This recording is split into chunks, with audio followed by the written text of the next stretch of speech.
I didn't find the truth because I was looking for it. I found it because I was trying to be a good husband. That's the joke. That's the punchline that keeps me awake at 3 a.m. while she sleeps soundly in the guest room. Or maybe she's not sleeping. Maybe she's texting him.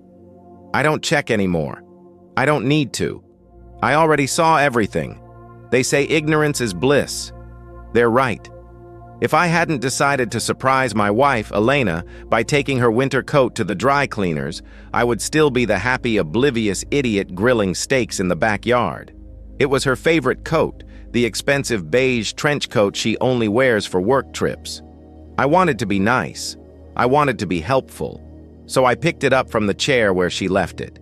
It felt heavier than usual. I checked the left pocket first. Just a tube of lipstick and a receipt for coffee.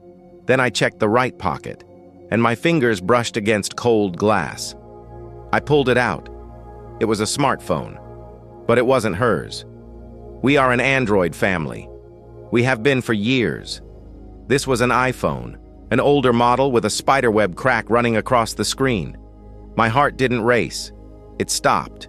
It literally stopped. I stood there in the hallway, the sound of the shower running in the distance, holding this alien object in my hand.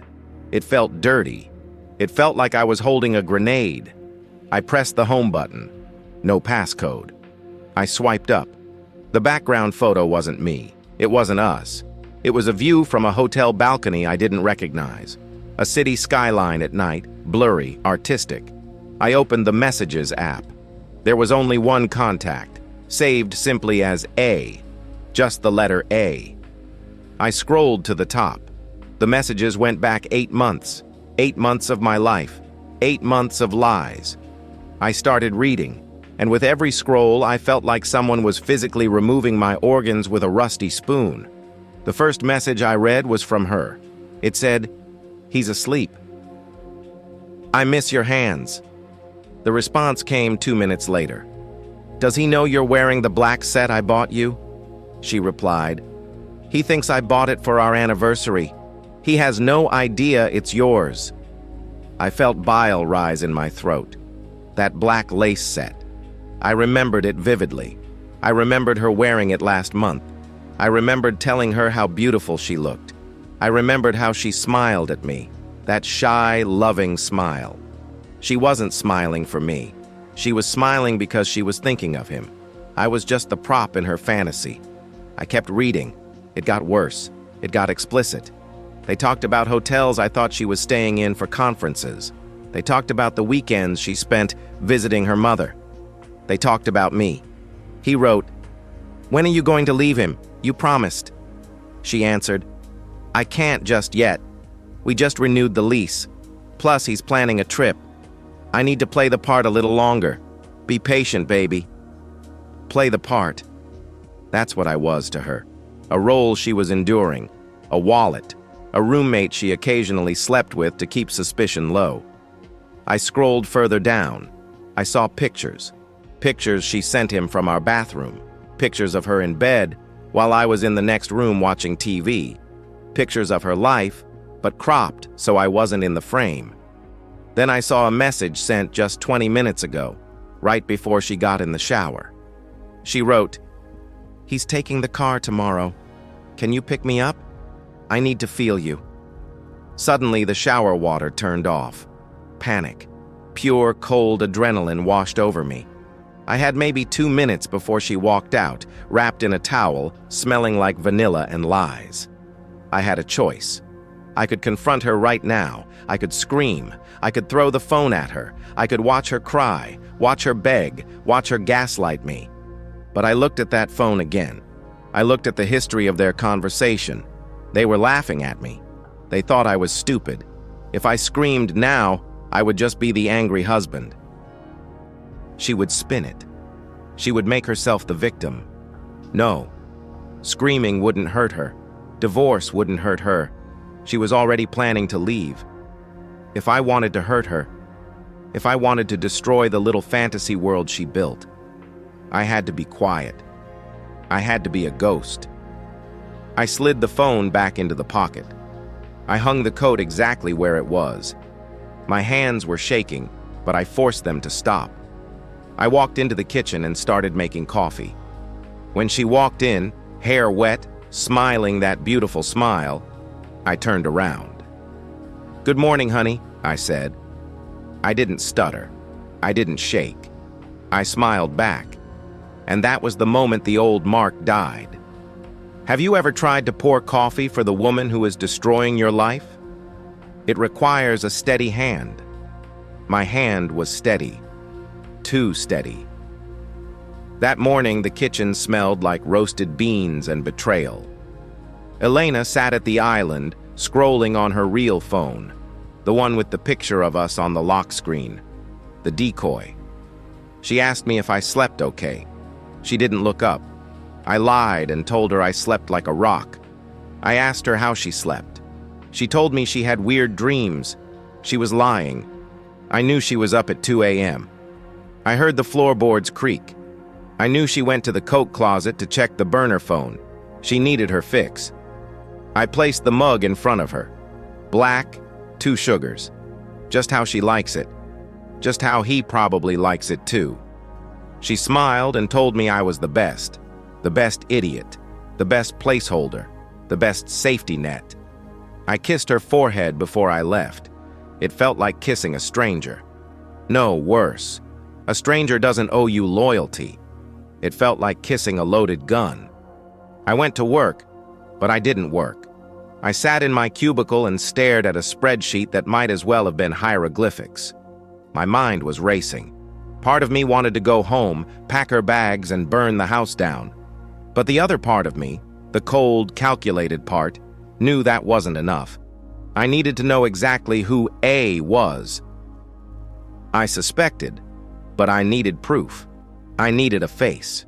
I ordered 3 things online that morning: a voice-activated recorder, tiny and magnetic, a GPS tracker for a car, and a hidden camera disguised as a USB charger. I paid extra for overnight shipping. I wasn't just a husband anymore. I was an investigator in my own marriage. 2 days later, the package arrived while she was at yoga. I planted the GPS under the passenger seat of her SUV. It was simple. The recorder went under the driver's seat. The camera went in the living room, pointing at the couch where she takes her private calls when I'm supposedly asleep. That night, the tension was physical. I felt like the air in the house was made of glass. One wrong move, and I'd bleed. She was in a good mood. Too good.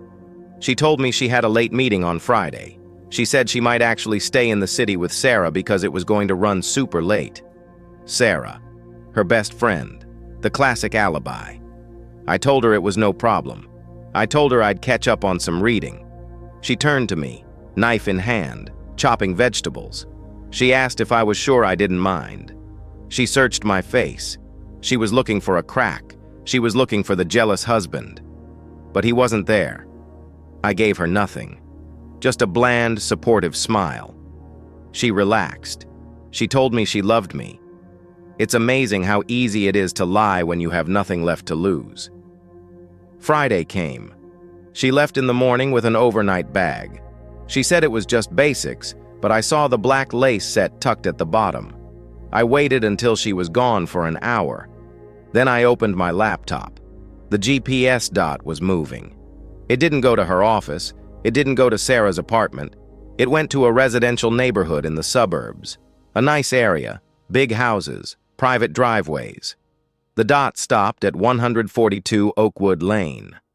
I typed the address into Google Maps and pulled up the street view. It was a large, modern house with a perfectly manicured lawn. Then I typed the address into the county property records search. Owner, Adrian Vance. My blood turned to ice. Adrian Vance, her boss. The man who came to our wedding. The man who shook my hand and told me I was a lucky guy. The man who was married with 3 kids. A wasn't just a random guy. He was the one man who could ruin her career if this got out. Or the man who could promote her. Suddenly, her fast-track promotion last month made a lot of sense. It wasn't talent. It was a transaction. She came back on Saturday afternoon. She looked exhausted but satisfied. She laughed and told me how much Sarah talked, how they stayed up all night just drinking wine. I told her it sounded fun. I waited until she was in the shower to retrieve the recorder from her car. I took it to the garage. I put on my headphones. I didn't want to listen, but I had to. I heard the engine start. I heard the radio. And then, I heard the Bluetooth connect. I heard her tell him she was 5 minutes away. Then I heard Adrian's voice. He said, "Good. The wife took the kids to her mother's. We have the whole weekend." She asked, "Does she suspect anything?" He said, "No. She thinks I'm golfing. Does Mark?" She laughed, a cruel, dismissive laugh. She said, "Mark, please. Mark wouldn't notice if the house was on fire. He's comfortable. He's safe." Adrian replied, "Safe is boring." She said, "I know. That's why I'm coming to you." I sat in the dark garage, the smell of gasoline and dust filling my lungs. She said I wouldn't notice if the house was on fire. Is that right, Elena? Well, I think I'm about to strike a match. I didn't leave immediately. Leaving immediately is what emotional people do. I am not emotional. Not anymore. I am precise. I spent the next 3 weeks being the perfect husband. I cooked her favorite pasta. I asked about her day. I even bought her flowers. Why? Because every time she smiled at me, she dug her grave a little deeper. Every time she texted Adrian under the dinner table, she added another shovel of dirt. I needed 3 things before I pulled the trigger. First, the money. I moved half of our savings, my half, legally, into a separate account she couldn't touch. I paid off the credit cards I used. I left hers maxed out. Second, the evidence. I printed the texts. I saved the audio files. I downloaded the GPS logs. I had a portfolio of her infidelity thicker than a phone book. And third, the audience. Revenge is sweet, but revenge shared with the right person? That is savory. I wasn't just going to hurt Elena. I was going to hurt the ecosystem that allowed her to hurt me. Adrian Vance, the family man, the CEO, the man with the reputation to protect. I did some digging on Mrs. Vance, Caroline. She wasn't just a housewife. She was the daughter of the company's founder. She held the keys to the kingdom. If Adrian lost Caroline, he didn't just lose a wife. He lost his career. He lost his social standing. He lost everything. I put together a package, a nice, thick manila envelope. Inside, I put the photos of them at the hotel. I put the transcript of the car conversation where he mocked his own children. I put a USB drive with the audio files. And I included a note, short and sweet. It read, "He's not golfing. He's with my wife. Here is the schedule for their next trip." The day came, the big conference in Chicago. Elena packed her bag. She was humming. She was happy. She kissed my cheek and said she would miss me. I looked at her and said, "I'll miss who I thought you were." She paused and asked, "What?" I corrected myself and said, "I said, I'll miss you while you're there." She didn't notice. She was already mentally in Adrian's bed. She left at 6 a.m. By 8 a.m., the movers were at the door. I didn't take everything.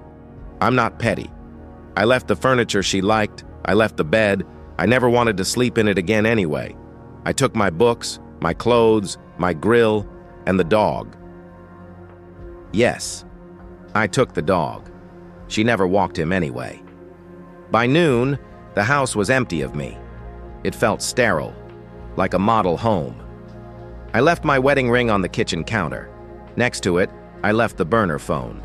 I had charged it to 100%. And I set the background photo to a screenshot of the GPS tracking log showing her at Adrian's house. I drove to a motel 2 towns over. I poured a glass of cheap whiskey. I watched the clock. 7 p.m. They would be at the hotel now, checking in, getting comfortable, ordering room service. I picked up my phone. I sent one text to Elena. "I know about Adrian. I know about the burner phone. I know about the baby you lost 3 years ago that wasn't mine. Yes, I found the medical records too. The locks are changed. My lawyer will contact you. Don't come home." Then, I waited. 1 minute, 2 minutes. My phone lit up. Elena was calling. I declined. She called again. I declined. Then the messages started pouring in. She said I was crazy. She said she could explain. She begged me to answer. Then the silence broke. A new number called. Unknown ID. I answered. It wasn't Elena. It was a man, breathing heavy, panic in his voice. "Mark? This is Adrian. Listen, man, we need to talk. You can't—" I cut him off. "I don't think you should be talking to me, Adrian. I think you should be talking to your wife. Caroline just got a package via FedEx Priority overnight. It was signed for 10 minutes ago." I heard a sound I will never forget. The sound of a man watching his life disintegrate in real time. He stammered, You didn't." I told him, "Check your phone, Adrian. She's probably calling you right now." I hung up. I blocked both their numbers. I took a sip of whiskey. It burned, but it felt warm. I slept for 12 hours that night. The next morning, I woke up alone. No lies, no acting, no waiting for the other shoe to drop. I heard later that Adrian was fired. There was a morals clause in his contract. Caroline took him for everything. Elena tried to reach out a few times. She sent letters. I burned them unopened. She's living in a small apartment now, single. She has her freedom. That's what she wanted, right? I'm not happy yet, but I'm peaceful. And in a world full of noise and lies, peace is enough. My name is Mark, and this was my quiet confession.